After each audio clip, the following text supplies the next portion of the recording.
Well, let's dive into the Patreon mailbag. Thank you to all of you who have submitted your Patreon mailbag questions. If you want to do one of your own, head on over to patreon.com/WrestleTalk at any dollar amount and leave a comment in the community section. Do not email me. I will just lose it. I'm bad at my job, which I might lose this Saturday, but I'm not going to.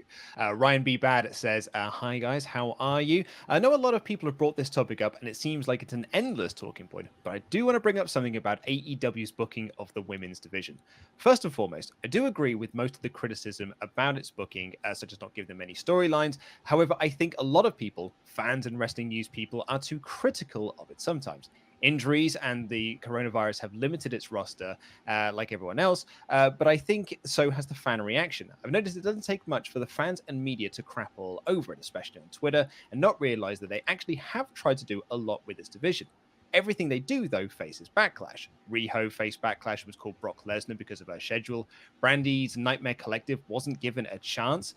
Nyla faced major backlash from bigots and transphobes. Statlander faced backlash because her people didn't like her gimmick. Britt Baker as a face wasn't given a chance before fans started backlashing against her and calling her AEW Charlotte Flair. I think a lot of the fan backlash to almost every idea that AEW has given its women's division has made them gun shy to push anyone right now. Heel Britt Baker and Shida as champ seems to be the first thing the fans have given it a chance. Do you think that fan backlash and the heavy criticism about everything that they've done in the division has been warranted? And do you think that's why AEW has been gun shy? So I personally don't think that I think it's a combination of lots of things. I've said this in the past, but I think that a lot of the women that they had just were not ready yet in terms of character, in terms of in-ring performance. They were still too green. It just wasn't happening.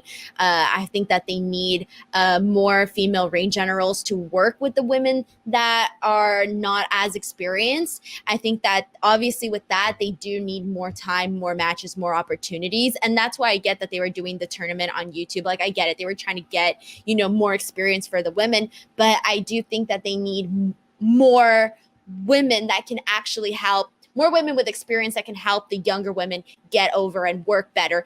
And then also, I do agree a little bit with the sense that sometimes people may not be wanting to do something because they're gun shy or they're worried about social media perspective and all of that. That has to be part of it too. But I don't think that it's the major reason as to why they haven't been putting a big focus on the women's division, especially too, because prior to AEW, one of the things that was pushed immediately from the start was the idea that they were going to put a big emphasis on the women's division. I remember Kenny talking about it and saying that it was going to be, all of this great stuff. And then it ended up just being not on par with anything that WWE is doing, anything that Impact Wrestling is doing. And I just think that right now, with what the women are doing and what they have accomplished, it should not be that hard to get the women over. So then with that being said, I feel it almost has to go back to the performance as well. Yeah, and to like Ryan's point, some of the things he's brought up there, like Riho did face backlash from fans because she wasn't booked, she wasn't on the shows because of her schedule. But like that was AEW's decision to put the title on her. Like they put the title on her knowing that she wasn't going to be around for the next, 4 to 8 weeks. So that was an error made by the company to put the title on her. Should have put it on Nyla Rose because Nyla Rose was going to be there, and you can put Nyla Rose on TV and get that title over. The Britt Baker thing, I think again that was AEW's presentation of her. I don't think fans were just like instantly against Britt Baker. I just don't think the presentation of her was particularly great. The Nightmare Collective, again, I think comes down to bad creative. I don't think they really thought it through because you had Brandy out there doing this haircutting thing, but she was also still a second to Cody Rhodes. And so you're like, well, what character is she then? Is she this spooky character that's cutting people's hair, or is she Cody Rhodes' wife? Like so it didn't really work. And I think that look, going into All Out, the women's title match has had 3 weeks worth of build, and they've had 3 months to sort it out. Like that to me, that's not acceptable. It's not good enough.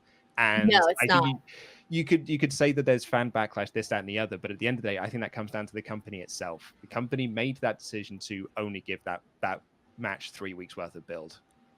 And here's the thing too, is that it's not like the AEW women's division or AEW in general is the only company getting backlash. I mean, we've heard come on, think about the backlash that WWE is getting. I mean, look at all the backlash they got for how they handled Mickie James' return.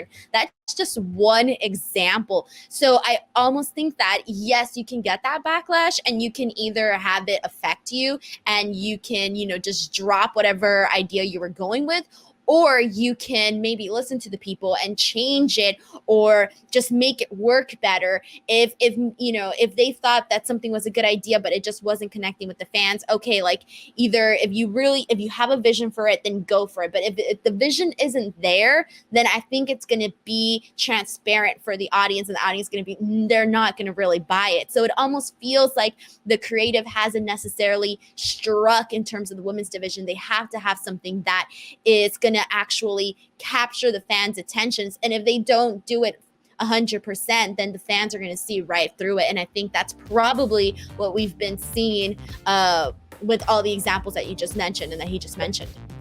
Absolutely.